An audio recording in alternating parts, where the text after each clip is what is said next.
Welcome back to my @NRM वाला channel. दोस्तों, मैं आपका साथी राहुल यादव और क्लासरूम ट्रेनिंग के डे 30 डेज की क्लास ट्रेनिंग में आज हमारा डे 19 है। और आज हम बात करने वाले हैं दोस्तों कि सिंपल गेबियन के बाद में जो हम लोग वाटर हार्वेस्टिंग स्ट्रक्चर के लिए अगर गेबियन का कंस्ट्रक्शन करते हैं तो वो किस तरीके का गेबियन होगा और उसको बनाने के लिए क्या क्या सावधानियां रखना होगा, साइट सिलेक्शन कैसे करना होगा, इसका जो है एस्टिमेशन कैसे किया जाता है, और ये सारी जो है डिटेल्स में हम लोग जो है डिटेल्स जानकारी में बात करने वाले हैं डे 19 में। तो प्लीज आप मेरे इस वीडियो को अंत तक देखें। आप जितने भी वाटरशेड एक्सपर्ट हैं या फिर आप सोशल थीम से हैं या एग्रीकल्चर थीम से हैं या फिर एक आप किसान हैं, तो फिर भी आप ये वीडियो को देखें। ये एक ऐसा स्ट्रक्चर मैं बताने जा रहा हूं कि जिसकी लागत जो है चेक डैम से अराउंड 50% कम लागत में जो है हम लोग इस स्ट्रक्चर को बना सकते हैं, जिसको हम लोग जो है कंपोजिट गेबियन कहते हैं।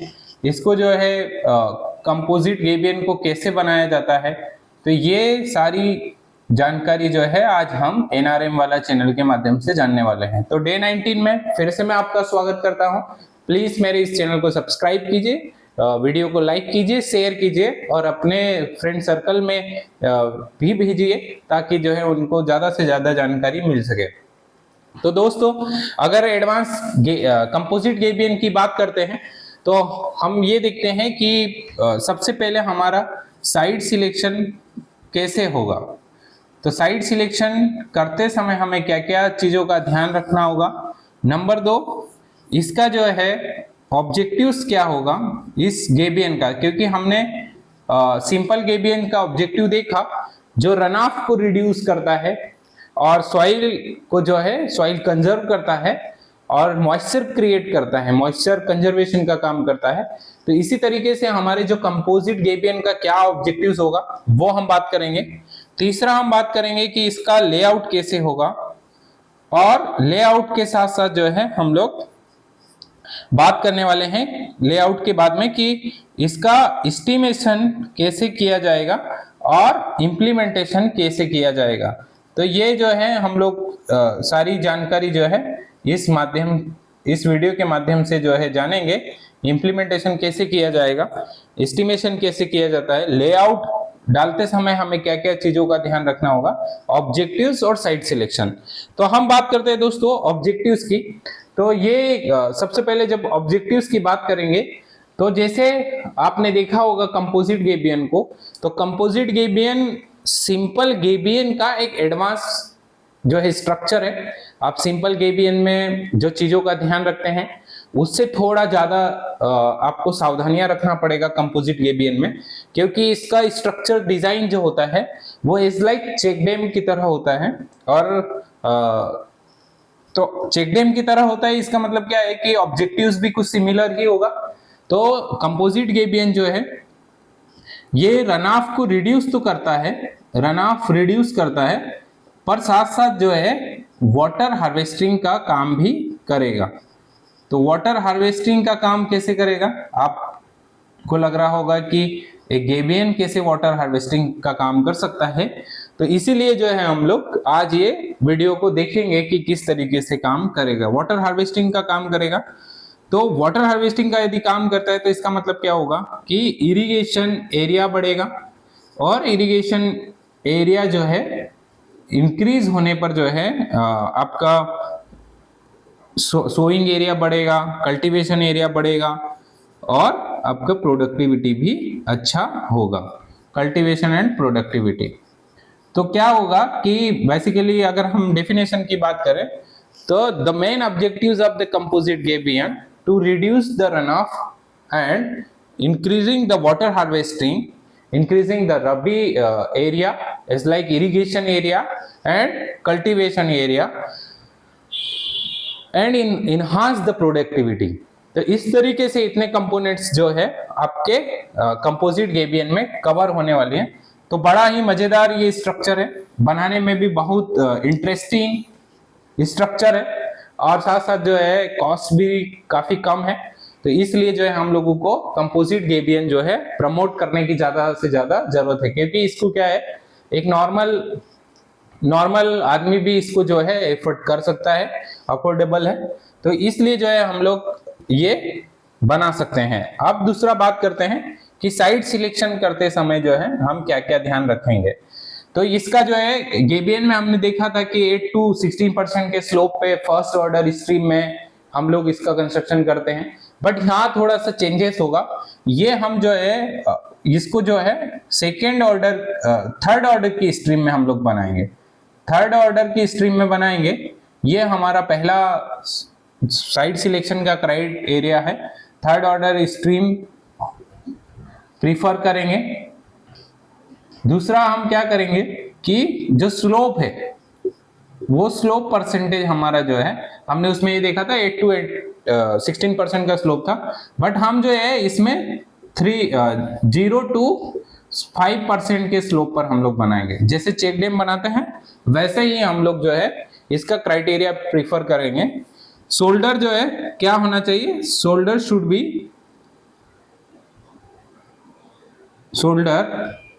B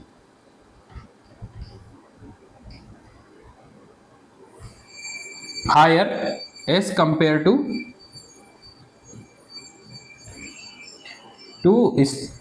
structure height। इसका मतलब क्या होना है, कितना होना चाहिए, तो एटलीस्ट जो है आपका, अगर आप 1 मीटर का स्ट्रक्चर बना रहे हैं तो अराउंड 1.8 मीटर दोनों साइड शोल्डर जो है वो हाई ऊंचाई में ज्यादा होना चाहिए। तो ये है शोल्डर यानी कि आपका बैंक जो है साइड बैंक की बात कर रहे हैं। अब हम बात करेंगे कि किनारे हो गए, अभी वहां स्ट्राटा कैसे होना चाहिए। तो दोस्तों स्ट्राटा कैसे होना चाहिए, अगर मान लीजिए आपने मुरम वाला ले लिया या फिर जो है रेतीला अगर स्ट्राटा है पूरा, तो आपको क्या है कि बहुत ज्यादा डेप्थ तक जो है इसका खुदाई करना होगा, और साथ साथ जब डेप्थ तक खुदाई करेंगे तो आपका स्ट्रक्चर का कॉस्ट भी इंक्रीज होगा।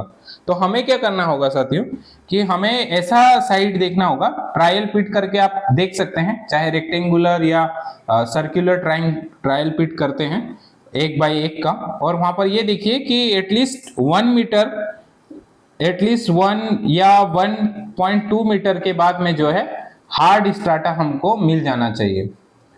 तो ये क्या होगा, अगर इस तरीके का स्ट्राटा होगा तो हम लोगों को स्ट्रक्चर का जो है कॉस्ट कम होगा। तो ये जनरली जो है साइट सिलेक्शन के क्राइटेरिया हैं। क्या क्या क्राइटेरिया हैं, तो पहला क्राइटेरिया यही है कि थर्ड ऑर्डर स्ट्रीम में होना चाहिए, स्लोप जो है वो 0 to 5% होना चाहिए, हमारा जो एम्बैंकमेंट है, जो किनारे हैं वो मोर देन जो है 1.5 मीटर होना चाहिए अगर आप 1 मीटर का स्ट्रक्चर क्रिएट कर रहे हैं तो। इसके बाद में जो है आपका हार्ड स्ट्राटा होना चाहिए। हार्ड स्ट्राटा जितना जल्दी मिलेगा, अराउंड अगर 5.5 मीटर में भी मिल जाता है तो वेल एंड गुड है, क्योंकि ये जब हम बात करते हैं तो ये जो है स्टोरेज की बात करते हैं, और अगर स्टोरेज के लिए जो है हमें इस तरीके का स्ट्राटा जरूरी है।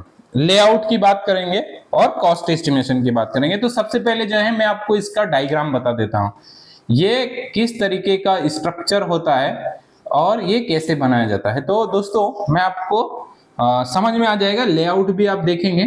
आप सिंपल गेबियन आपने देखा होगा, इस तरीके से एक सिंपल गेबियन बनाया जाता है, राइट। इसको जो है अर्थ लेवल से 30 सेंटीमीटर ये किया जाता है। अब हम बात करते हैं एडवांस गेबियन की या कंपोजिट गेबियन की ना, कंपोजिट गेबियन की बात करते हैं।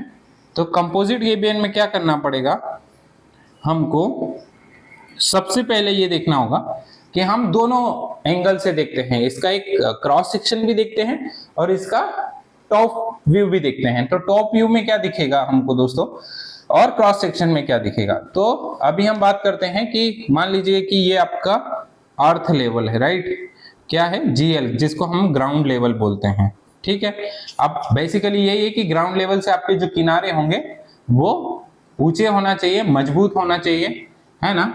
तो इस वजह से जो है हम देखेंगे तो हमारा स्ट्रक्चर कैसे दिखेगा। मान लीजिए आपने ये सिंपल गेबियन ऐसे प्रोवाइड किया है ना, सिंपल गेबियन है, सिंपल गेबियन के ऊपर जो है अभी हमें कोटिंग करना होगी।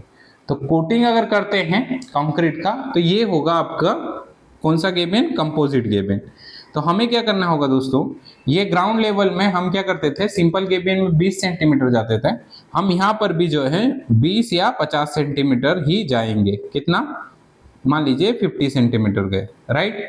अब हमें क्या करना पड़ेगा कि अनटिल अनलेस जब तक हार्ड स्ट्राटा नहीं आए तब तक हमें जो है एक पडल खोदना पड़ेगी, जिसको हम लोग कोर वाल बोलते हैं। ओके, ये कोर वाल जो है हमें यहाँ तक का एग्जीवेशन करना होगा। ये अगर कोर वाल का एग्जीवेशन हमने कर दिया तो हम इसका कितना विड्थ रख सकते हैं, तो बहुत ज्यादा नहीं रखना है हमें, 25 टू 30 सेंटीमीटर हमें एक विड्थ रखना होगा। और हम क्या करेंगे कि ये विड्थ रखने के साथ साथ यहाँ पर हम लोगों ने ऐसे एग्जीवेशन कर दिया, और इसको जो है हम लोग फिर पूरा क्या करेंगे, इतने भाग को जो है हम क्या करेंगे, कंक्रीट से फिल करेंगे। ये किससे फिल होगा, कंक्रीट से फिल होगा। ओके, और ये जो है मान लीजिए 50 सेंटीमीटर है, तो ये किससे फिल होगा, आपका पत्थरों से। तो ये इस तरीके से जो है आपका कॉस्टिंग जो है वो कम होगा। ये हमने जो है इसमें कंक्रीट भर दिया, कंक्रीट को हम ऐसे डिजाइन दे देते हैं तो आपको पता चल जाएगा कि डिफरेंस क्या है। फिर हमें यही वॉल जो है कहाँ तक लाना पड़ेगा, आपका जितना स्ट्रक्चर की हाइट है। तो हमने यहाँ पर जो है ये कंक्रीट का फिलिंग कर दिया, राइट। अब ये कंक्रीट की वॉल हो गई आपकी, और इसके ऊपर क्या करना पड़ेगा, हमें ये भी कंक्रीट का रूफिंग करना पड़ेगा, छत डालना पड़ेगा, ठीक। पर मुद्दा ये है कि जब आप इसमें स्टोन डाल दोगे, ठीक है, स्टोन आपने डाले तो क्या होगा कि कंक्रीट करते समय है ना, आपका ये जो है स्लरी अंदर आएगा। तो हमें क्या करना पड़ेगा, एक ब्लैक सीट डालना पड़ेगी, क्या, ब्लैक पॉलीथीन डालना पड़ेगी, ठीक है। आप वो जो है बरसाती जिसको हम बोलते हैं वो भी आप डाल सकते हैं। पॉलीथीन डाली, इसके साइड में हम पॉलीथीन भी लगा सकते हैं, या हम ये काम कर सकते हैं कि पहले हम जो है केवल यही स्ट्रक्चर का वॉल तैयार करेंगे, क्योंकि यहाँ पॉलीथीन लगाएंगे तो फिर वो जो है आपका बॉन्डिंग, तो पहले हम वॉल तैयार करेंगे एंड देन फिर जो है हम लोग इसको कंक्रीट का ये करेंगे। तो ये जो है हमने इसका क्रॉस सेक्शन देखा। अब हम साइड व्यू अगर देखते हैं तो साइड व्यू कैसे दिखेगा, इसका साइड व्यू देखते हैं, है ना। तो साइड व्यू देखने के लिए हम क्या करेंगे, आप मान लीजिए कि ये आपका ड्रेनेज है, ये आपके एम्बैंकमेंट है, ओके, ये एम्बैंकमेंट आपके ऊपर है। तो आपको क्या करना होगा कि साइड व्यू देखने के लिए ये तो पूरा दीवार दिखेगा आपको, ओके, ये दीवार दिखेगा नीचे, जेएल के नीचे दीवार दिखेगा, और ये जो है आपको कुछ इस तरीके से काउंटर फोर्ट इसमें दिखेंगे, ये काउंटर फोर्ट होंगे।